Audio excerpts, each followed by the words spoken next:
जय हिंद प्यारे साथियों, स्वागत है बोर्ड यात्रा एजुकेशन में। तो कैसे हैं आप लोग? उम्मीद करता हूँ स्वस्थ होंगे, मस्त होंगे और मन लगाकर पढ़ाई कर रहे होंगे। आज हम लोग इस क्लास में साइंस का ऑब्जेक्टिव क्वेश्चन करेंगे, जिसमें 30 ऑब्जेक्टिव क्वेश्चन है। कितने? 30 ऑब्जेक्टिव क्वेश्चन है। चलिए बिना देरी के पहला क्वेश्चन देखते हैं। क्या बोल रहा है?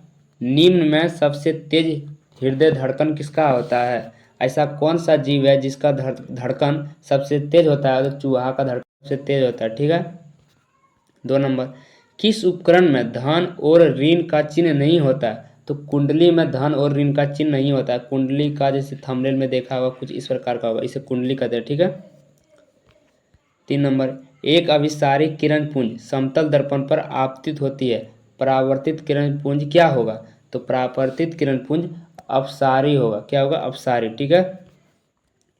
4 नंबर, प्रतिरोध का मान बढ़ाने के लिए प्रतिरोधकों को जोड़ा जाना चाहिए। प्रतिरोध का मान बढ़ाने के लिए प्रतिरोधकों को किसमें जोड़ा जाना चाहिए? तो पार्श्व कर्म। किसमें? पार्श्व कर्म। ठीक है। Option number A. 5 नंबर, चुंबकीय फ्लक्स का एसआई मात्रक है।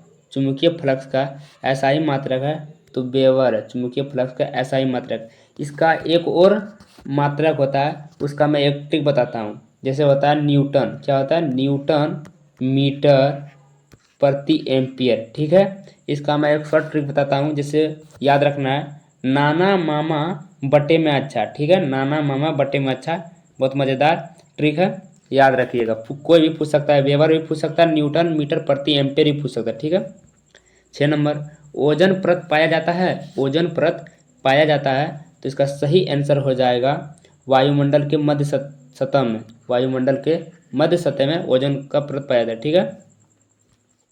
7 नंबर, निम्नलिखित में से किससे रंध्र के छिद्र घिरे रहते हैं? निम्नलिखित में से किससे रंध्र के छिद्र घिरे रहते हैं? तो गाढ़ कोशिका से। किस कोशिका से? गाढ़ कोशिका से रंध्र के छिद्र घिरे रहते हैं। Option number B. 8 नंबर, निम्नलिखित कार्बनिक यौगिकों में कौन सा यौगिक एल्काइन है? निम्नलिखित कार्बनिक यौगिकों में कौन सा यौगिक एल्काइन है? इसमें से कौन एल्काइन है? आप लोग बताइए, इसमें से कौन एल्काइन है? तो इसका सही आंसर हो जाएगा एसिटिलीन। एसिटिलीन एल्काइन है। ऑप्शन नंबर सी।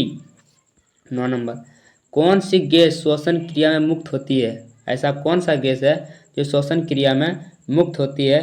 तो इसको सब पता है, कार्बन डाइऑक्साइड। हम लोग ऑक्सीजन लेते हैं और कार्बन डाइऑक्साइड छोड़ते हैं, यानी हम लोग श्वसन करते हैं। श्वसन, श्वसन मतलब सांस लेना और छोड़ना। 10 नंबर, एल्केन समूह का सबसे पहला सदस्य है। एल्केन समूह का सबसे पहला सदस्य क्या है? तो मेथेन है। जैसे मेथेन, एथेन, प्रोपेन, ब्यूटेन, इसी तरह है। ठीक है। 11 नंबर, ग्लूकोज के पुनः ऑक्सीकरण से क्या मुक्त होता है? ग्लूकोज के पुनः ऑक्सीकरण से क्या मुक्त होता है? तो इसका सही आंसर हो जाएगा क्या बोल रहा है? केवल CO2 यानी कार्बन डाइऑक्साइड, केवल ऊर्जा, केवल जल। तो इसका सही आंसर हो जाएगा, सॉरी यहाँ पे होगा H2O। H2O क्या होगा? H2O यानी कि जल। ठीक है। तो इन सब होगा। ठीक है। Option number D. 12 नंबर, कोशिका झिल्ली किस प्रकार की झिल्ली है? कोशिका झिल्ली किस प्रकार की झिल्ली है?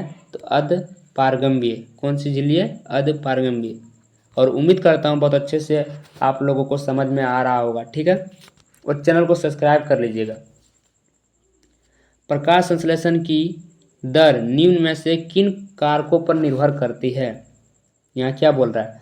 प्रकाश संश्लेषण की दर निम्न कारकों पर निर्भर करती है। तो यहाँ इसका सही आंसर हो जाएगा सी। ऑप्शन नंबर ए और बी दोनों, यानी क्या? प्रकाश के गुण पर, प्रकाश की मात्रा पर, दोनों पर निर्भर करती है। ठीक है। 14 नंबर, स्टार्च की उपस्थिति की जांच के लिए किस विलयन का उपयोग होता है? तो इसका सही आंसर हो जाएगा आयोडीन। क्या हो जाएगा? आयोडीन। Option number A. और 15 नंबर, CaOCl2। CaOCl2 का प्रचलित साधारण नाम क्या है? इसका, इस सूत्र का साधारण नाम पूछ रहा है, तो इस सूत्र का साधारण नाम हो जाएगा विरंजक चूर्ण। तो विरंजक चूर्ण का अगर जब कहीं पे सूत्र पूछ लिया तो विरंजक चूर्ण का सूत्र क्या होता है? तो इसका सही आंसर हो जाएगा ये CaO। यहाँ पे चूर्ण होगा। क्या होगा? चूर्ण। Option number C. 16 नंबर, मिश्र धातु जिसमें 90% कॉपर और 10% टीन है उसका नाम है, यानी कि आप Cu मतलब होता है कॉपर, एसन का सूत्र होता है टीन, ठीक है, मतलब टीन का सूत्र एसन। तो इन दोनों से मिलकर क्या बनता है, इन दोनों से मिलकर बनता है पीतल, ठीक है, पीतल। अगर जहाँ कहीं पर आप लोग पीतल देख रहे हैं तो उसमें 90% तांबा होता है और 10% टीन होता है, ठीक है। 16 नंबर, ऑक्सीजन गैस के एक अणु के दो परमाणुओं के बीच कितने आबंध पाए जाते हैं। ऑक्सीजन गैस के एक अणु के दो परमाणुओं के बीच कितने आबंध पाए जाते हैं, तो 2 आबंध पाए जाते हैं। कितने आबंध पाए जाते हैं, 2 आबंध पाए जाते हैं। 18 नंबर, उच्च वसीय अम्लों के सोडियम लवण कहलाते हैं। उच्च वसीय अम्लों के सोडियम लवण कहलाते हैं तो क्या कहलाते हैं, साबुन कहलाते हैं। Option number C. और चैनल को सब्सक्राइब कर लीजिएगा, जो जो चैनल को सब्सक्राइब नहीं कीजिएगा। उम्मीद है आप लोग चैनल को सब्सक्राइब कर लीजिएगा, ठीक है। 19 नंबर, किस दर्पण की फोकस दूरी चिन्हों की परिपाटी के अनुसार ऋणात्मक मानी जाती है।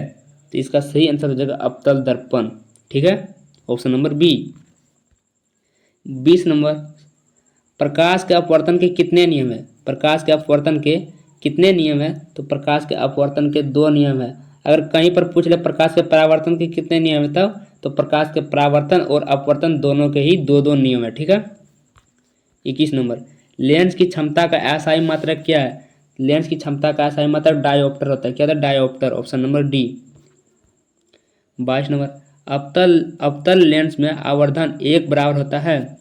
अवतल लेंस में आवर्धन 1 बराबर होता है तो इसका सही आंसर हो जाएगा VYU, ठीक है।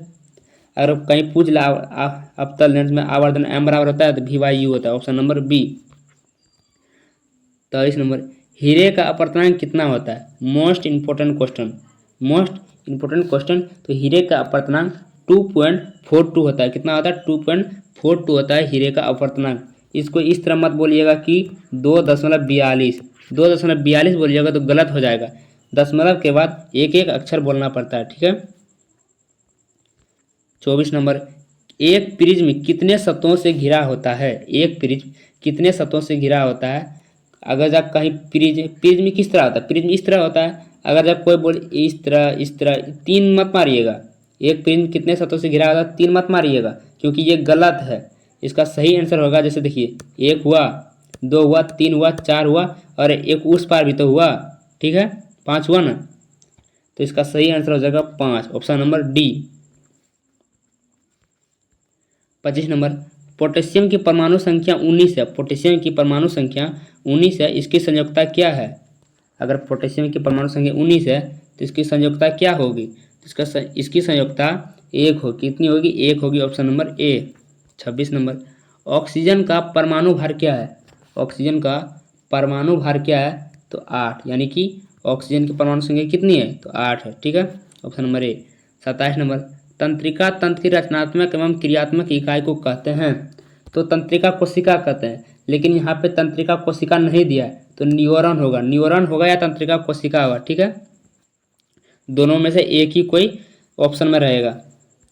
28 नंबर, सजीव जीवधारियों द्वारा किस प्रकार के नाइट्रोजनी पदार्थ का उत्सर्जन होता है। नाइट्रोजनी पदार्थ कचरा के रूप में भी कहा जाता है, ठीक है।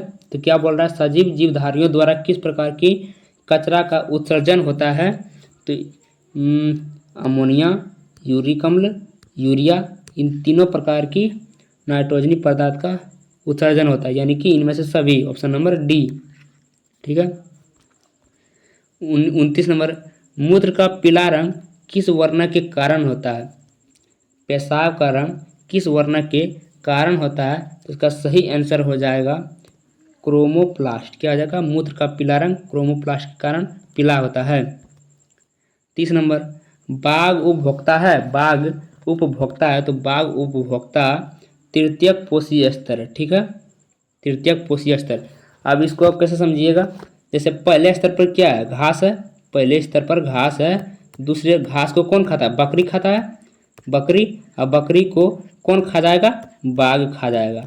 तो यहाँ पे क्या बोल रहा है, बाघ उपभोक्ता है तो तृतीय पोषी स्तर। उम्मीद करता हूँ यह क्वेश्चन बहुत अच्छे से समझ में आया होगा और चैनल को सब्सक्राइब कर लीजिएगा। उम्मीद है आप लोगों से कर लिए होंगे और अच्छे से आप लोगों को समझ में आया होगा, ठीक है। तो धन्यवाद साथियों, अंत तक जुड़े रहने के लिए।